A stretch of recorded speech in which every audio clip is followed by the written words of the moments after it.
അന്ന് വിലയാരത്തിലെ നഴ്സറി പോയി പ്ലാന്റ്സ് ഒക്കെ വാങ്ങിച്ചിരുന്നല്ലേ. നമുക്ക് ഇവരെ സെറ്റ് ആക്കാം. 1, 2, 3. ഇവർ മൂന്നുപേരാണ് നമ്മുടെ ആൾക്കാർ. ഇനി നമുക്ക് ഇവരെ പരിചയപ്പെടാം.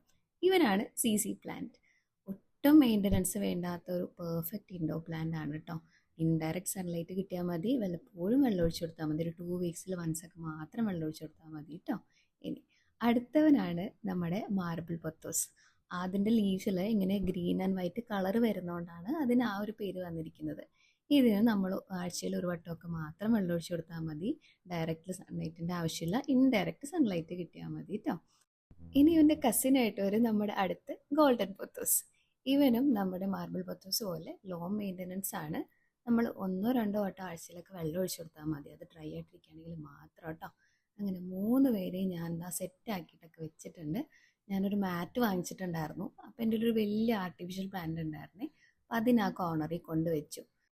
ഇനി ഒരു സ്റ്റാൻഡും കൂടെ ഒപ്പിച്ചാൽ ഇതിനെയൊക്കെ ഒന്ന് സെറ്റാക്കി വെക്കാം. ഈ കുഞ്ഞു ടോയ്സ് എൻ്റെ കെട്ടിൻ്റെ കളക്ഷനാണ്. എനിക്കിങ്ങനെ കുഞ്ഞു കാറും ബൈക്കൊക്കെ കണ്ടാൽ വാങ്ങാൻ തോന്നും. അതൊരു ഭംഗി തന്നെയല്ലേ.